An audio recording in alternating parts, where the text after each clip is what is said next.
الحمد لله الذي من علينا بنعمة الإسلام وجعلنا من خدام سنة النبي المصطفى عليه الصلاة والسلام والصلاة والسلام على صفوته من خلقه في خاتم أنبيائه سيدنا ونبينا محمد صلى الله عليه وسلم الحمد لله আমি নিঃসন্দেহে খুব আপ্লুত।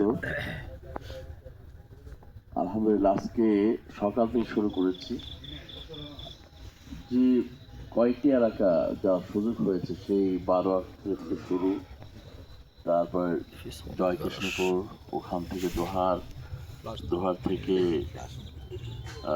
এখান থেকে আবার আমরা এসেছি চোরাই এবং সেখানে প্রোগ্রাম শেষ করে এসেছি এখানে।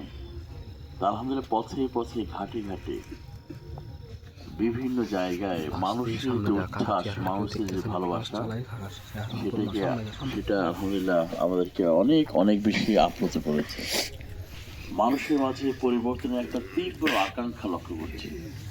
মানুষের যদি বুকে আপনার কানটা পেতে শোনার চেষ্টা করেন, দেখবেন সেখানে প্রতিধ্বনিত হচ্ছে একটা পরিবর্তনের তীব্র আকাঙ্ক্ষা। এবং যুবকদের যে উচ্ছ্বাস আমি দেখতে পাচ্ছি, ইনশাল্লাহ যেই সমাজের যুবকরা জেগে ওঠে সেই সমাজটা তো সামনের দিকে এগোতে জানে এবং সেই সমাজটা পৃথিবীর বুকে মাথা উঁচু করে দাঁড়াতে শিখে। ইনশাল্লাহ আমাদের যে যাত্রা, এই যুবকদের যে চেতনা আজকে আমি দেখতে পাচ্ছি সারা বাংলাদেশে, বিশেষ করে ইউনিভার্সিটিগুলোতে আলহামদুলিল্লাহ তাদের রাকসু থেকে শুরু করে সেই জগন্নাথ ইউনিভার্সিটি থেকে শুরু করে সব জায়গায় আলহামদুলিল্লাহ তরুণদের এমন চেতনা কোনোদিন আমি দেখিনি যে তারা দিনের প্রতি, ইসলামের প্রতি, দেশের প্রতি এমন ভালোবাসা, আধিপত্যবাদের বিরুদ্ধে তাদের এমন চিন্তা চেতনা, এমন তীব্র সাহস, মানে সেটা আসলে ভাষায় প্রকাশ করার মতো না। এই যে এই অবস্থা দেখতে পাচ্ছি আজকে, বাংলাদেশটা আসলে সেই বাংলাদেশ নাই। বাংলাদেশটা আলহামদুলিল্লাহ একটা রিয়েল চেতনার দেশে পরিণত হয়েছে, যে সমাজের যুবকেরা আজকে হাল ধরতে শিখেছে এবং ইনশাআল্লাহ এই বাংলাদেশ পথ হারাবে না। এই বাংলাদেশ শুধু সামনের দিকে এগিয়ে যাবে। এই বাংলাদেশ নিয়ে যারা চক্রান্ত করবে, বাংলাদেশকে যারা আবারও পিছনে টেনে ধরার চেষ্টা করবে, বাংলাদেশকে নিয়ে তারা কি করবে, ষড়যন্ত্র করবে, কনস্পিরেসি করবে, বাংলাদেশকে নিয়ে আবার দাবেদার রাষ্ট্র বানানোর যে চিন্তা ভাবনা করবে, তারা অবশ্যই তারা কি হবে, পরাজিত হবে ইনশাআল্লাহ। এই জন্য আমাদের এই যাত্রা যেটা শুরু হয়েছে, সেই যাত্রা কখনো থমকে দাঁড়াবে না। আমরা ইনশাআল্লাহ বিজয়ের চূড়ান্ত মঞ্জিলে গিয়েই আমাদের পথচলা থামবে। তার আগে যেখানেই আমাদের নিয়ে চক্রান্ত হবে, ষড়যন্ত্র হবে, আজাদি পাগল ছাত্র জনতা সেটিকে রুখে দাঁড়াবে। যে জাতির সন্তানেরা, সূর্য সৈনিকেরা বুকে গুলি নিতে শিখেছে, তারা পিঠে গুলি নেয়নি, সবাই বুকে গুলি নিয়েছে, সেই জাতি কখনোই ইনশাল্লাহ পরাজয় বরণ করবে না। আমাদের সন্তানরা জেগে উঠেছে, এটা আমাদের জন্য অনেক বড় দিক। ইনশাল্লাহ আমাদের সেই সন্তানদের স্বপ্ন, সেই স্বপ্নের আলোকে, তাদের আকাঙ্ক্ষার আলোকে বাংলাদেশ আমাকে গড়তেই হবে, সেইটাই হচ্ছে আমাদের চ্যালেঞ্জ। এই জন্য আমার যুবক ভাইয়েরা, আমার যুবক সন্তানেরা, ভাইয়েরা, সবাই আমরা ইনশাল্লাহ এই ইস্পাত কঠোর সিদ্ধান্ত নেব, ফার্ম এজ এ হিল, পাহাড়ের মতো অটল অবিচল, যে ইনশাল্লাহ বাংলাদেশকে একটা সুন্দর ইনসাফপূর্ণ বাংলাদেশ প্রতিষ্ঠা করার যে মিশন, সেই মিশন ইনশাল্লাহ চলতেই থাকবে যতদিন না সেই স্বপ্ন আমরা বাংলার জমি বাস্তবায়ন করতে না পারি। প্রিয় ভাইরা, আমাদের চেতনাটা কি? আল্লাহ, সেই চেতনাটা হচ্ছে আল্লাহ রসুলের সাহাবীরা যখন তারা দিনকে বুঝেছে, ইসলামকে গ্রহণ করেছে, তারা ইসলামের জন্য, দিনের জন্য, একটা কল্যাণময় রাষ্ট্র প্রতিষ্ঠার জন্য তারা পাগলের মতো ছুটেছে। যখনই তারা ইসলাম বুঝেছে, ইসলামকে গ্রহণ করেছে, তারা মা চিনে না, বাপ চিনে না, সংসার চিনে না, পাগলের মতো ইসলামকে বিজয় করার জন্য দেশ থেকে দেশান্তরে, এক দেশ থেকে আরেক দেশে তারা ছুটে চলেছে, ঠিক কিনা? এবং এই জন্য সেই সমাজের লোকেরা তাদেরকে দেখে বলেছে, গাররা হাওলায় দিন তাদেরকে পাগল করে ছেড়েছে।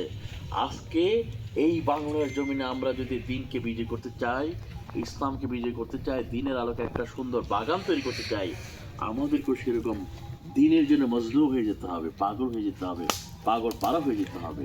আল্লাহর মতো আল্লাহর মেহরবানিতে আমাদের যুবকের আজকে সেই চেতনা আগুন তারা প্রজ্বলিত করেছে।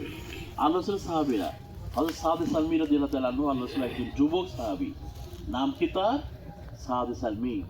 তিনি, তার বিয়ে ঠিক হয়ে গেছে, বাসরাত সাজানো হচ্ছে। তিনি বিয়ের সেই বাসরাতের যখন সাজানোর ব্যবস্থা হচ্ছে, তিনি কি করলেন? যে দোকানে গেলেন, বিয়ের সামগ্রী কিনলেন। সেই বিয়ের সামগ্রী কিনে তিনি অত্যন্ত আনন্দ চিত্তে কনের বাড়ির উদ্দেশ্যে ছুটছেন।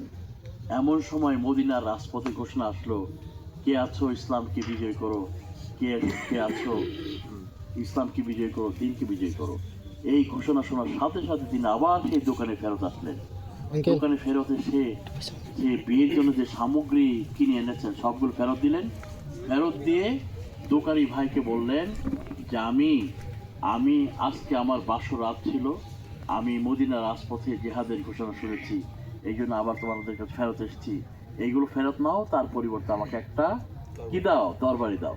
সেই তরবারি হাতে তিনি জিহাদের মাঝে ছুটে চললেন এবং যুদ্ধ করতে করতে একটা পর্যায়ে তিনি শহীদ হয়ে গেলেন। এবং তিনি যখন শহীদ হলেন, যুদ্ধ শেষে সাহাবীরা তার লাশকে ঘেরাও করে কান্নাকাটি করছিল এবং তারা বলছিল, আহা, আজকে সাদে সালমির বাসরাত ছিল। এবং তারা যখন কান্নাকাটি করছিল, আল্লাহ রাসূল তখন মিটমিট করে হাঁটছিল একটু দূরে দাঁড়িয়ে। তখন সাহাবীরা জিজ্ঞেস করলেন, নগো আল্লাহ রাসূল, আমরা সাদে সালমির জন্য কান্নাকাটি করছি, তার আজকে বিয়ের দিন ছিল, বাসরাত ছিল, আর আর আপনি মিটমিট করে হাঁটছেন। তখন তখন আল্লাহ রাসূল বললেন, হে সাহাবীরা, তুমি শুনে রাখো যে আল্লাহ তার শাহাদাতকে কবুল করেছেন, তার বাসরাত হবে জান্নাতুল ফেরদৌস। জান্নাত থেকে হুর করে নিয়ে এসেছে। প্রিয় ভাইরা আমার, এই জন্যে আল্লাহ রাসূলের সাহাবীরা এরকম ছিলেন। তারা ইসলামের পর ইসলামের জন্য, দ্বীনের জন্য পাগল পারা যেমন ছিলেন, দুনিয়ার কোনো কিছুই তাদেরকে ইসলামের ডাক থেকে মানে পিছপা হতো না, তারা পিছপা হতেন না। ইসলামের পর এইভাবে তারা আপোষহীন ছিলেন। হযরত একজন মহিলা সাহাবী, তার নাম হচ্ছে খানসা রাদিয়াল্লাহু আনহা। তিনি অনেক বড় একজন কবি ছিলেন, মরসিয়া কবি ছিলেন। বেদুইনরা তিনি যেই পথ দিয়ে যেতেন, সবাই তাকে ঘেরাও করে ধরতো তার কাছ থেকে কবিতা শোনার জন্য। তিনি যখন কাদেসিয়ার যুদ্ধের ঘোষণা হয়েছে, তখন তার 4টা যুবক সন্তান ছিল। 4টা যুবক সন্তান ছিল। সেই 4 যুবককে নিয়েই তিনি কি করলেন? তারা কি করলেন? তিনি সেই 4 যুবক সন্তানকে নিয়েই সেই কাদেসিয়ার যুদ্ধের প্রান্তে চলে গেলেন। এবং যুদ্ধ যেদিন শুরু হবে তার আগের রাত্রে তার 4টা যুবক সন্তানকে সামনে রেখে বললেন, তোমরা আমার পরিচয় জানো, তোমার পিতার পরিচয় জানো। এবং যা সংক্ষেপে বলছে, এটা অনেক বড় বক্তৃতা। তিনি বললেন যে আগামীকাল যখন যুদ্ধ শুরু হবে, তোমরা সিংহ শাবকের মতো, নরসার্জনের মতো সেই যুদ্ধে ঝাঁপিয়ে পড়বে। তোমরা যদি বিজয় হও তাহলে সেটাও আমার জন্য ভালো, আর আল্লাহ যদি তোমাদেরকে শহীদ হিসেবে কবুল করেন সেটাও আমার জন্য তার চেয়েও ভালো। এবং পরের দিন যখন যুদ্ধ শুরু হলো, তুমুল সে যুদ্ধ, সেই যুদ্ধে তারা 4 সন্তানই যুদ্ধ করতে করতে এক এক করে 4 সন্তানই শহীদ হয়ে গেলেন। এবং এই কথা যখন মায়ের কাছে আসলো, মা তখন সিজদায় লুটিয়ে পড়ে একটা কথাই বললেন। তিনি কি বললেন? আলহামদুলিল্লাহিল্লাযী শারাফানি বিকাতলিহিম। সে আল্লাহ লাখ শুকরিয়া আদায় করছি, যিনি আমার 4 সন্তানের শাহাদাতের বিনিময়ে আমাকে সম্মানিত করেছেন। সুবহানাল্লাহ। এইটা হচ্ছে ইসলামের রিয়েল চেতনা। আমরা ইসলামের জন্য ইনশাআল্লাহ আপোষহীন হব। ইসলামের ডাক যখন আসবে, সব দুনিয়ার সমস্ত পিছুটান পেছনে ফেলে দিয়ে আমরা ঝাঁপিয়ে পড়ব। আলহামদুলিল্লাহ, যেই সমাজের যুবকেরা এইভাবে সেই ইমানি চেতনায় জাগ্রত হয়, ইনশাআল্লাহ সেখানে দ্বীনের বিজয় অবধারিত হয়। আমরা ইনশাআল্লাহ সেই অপরিহার্য অনিবার্য বিজয়কে আমরা ইনশাআল্লাহ বাংলার জমিনে ইনশাআল্লাহ অনিবার্য করব। আল্লাহ আমাদেরকে 12 তারিখে যে যুদ্ধটা শুরু, মানে যে ব্যালট যুদ্ধ হবে, সেদিন 12 তারিখে সেই ভোটের দিনে আমরা অবশ্যই পরিবর্তনের পক্ষে আমরা ভোট দেব। আজকে সারা বাংলাদেশে টেকনাফ থেকে তেঁতুলিয়া, রূপসা থেকে পাথরিয়া এবং দোহার নবগঞ্জেও আলহামদুলিল্লাহ আমরা ছুটে বেড়াচ্ছি এক প্রান্ত থেকে আরেক প্রান্ত। বিভিন্ন বাড়ি ঘর, হাট বাজার, দোকান পাট থেকে শুরু করে অফিস আদালত, স্কুল কলেজ মাদ্রাসা মক্তব সব জায়গায় যাচ্ছি, এবং গিয়ে আলহামদুলিল্লাহ একটা একটা সুন্দর একটা তাদের কাছ থেকে যে প্রতিশ্রুতি পাচ্ছি, তাদের কাছ থেকে আলহামদুলিল্লাহ সবাই, অনেকেই মুখ খোলেন না কিন্তু হৃদয়ের গভীরে তারা আমরা যাওয়ার আগেই তারা একেবারে কঠিন সিদ্ধান্ত নিয়ে রেখেছেন যে এইবার তারা কি করবেন, দাঁড়িপাল্লার পক্ষে ভোট দিবেন। এইবার তারা ইনশাআল্লাহ তাদের ভোটটা পরিবর্তনের পক্ষে দিবেন। এবং তারা শুধু তারা নিজেরা না, আমাকে তো অনেক লোকই বলেছে যে আগে আমরা এই দল করতাম, আগে ওই দল করতাম, কিন্তু এইবার আমার সিদ্ধান্ত নিয়েছি পারিবারিকভাবে গোষ্ঠীগতভাবে সব ভোটগুলো আমার পরিবর্তনের পক্ষে দিব, দাঁড়িপাল্লার পক্ষে দিব, ইসলামের পক্ষে দিব। এই সিনারিওটা আলহামদুলিল্লাহ সব জায়গায়। তো এইটা অত্যন্ত আশাপ্রদ, অত্যন্ত আশা জাগা নিয়া এই অবস্থা আলহামদুলিল্লাহ যেটা আছে। শুধু মানুষ একটা কথাই বলে যে আমরা দু হাত খুলে আপনাদেরকে ভোট দিব, কিন্তু সেই ভোট আপনারা রক্ষা করতে পারবেন কিনা? আমরা কি রক্ষা করতে পারবো? ইনশাআল্লাহ। আমরা 12 তারিখের সেই যে ভোটের যে লড়াইটা শুরু হবে, ইনশাআল্লাহ আমরা এই বিষয়টা একেবারেই নিশ্চিত করব যাতে যারা আমাদের জন্য দাঁড়িপাল্লার জন্য ভোট দিতে আসবেন, ভোট দিবেন, তারা যাতে সবাই নিরাপদে অবাধে তাদের ভোটটা দিতে পারে। আমরা কোনো অন্যায় করব না, কিন্তু কোনো অন্যায়কে আমরা বরদাস্ত করব না।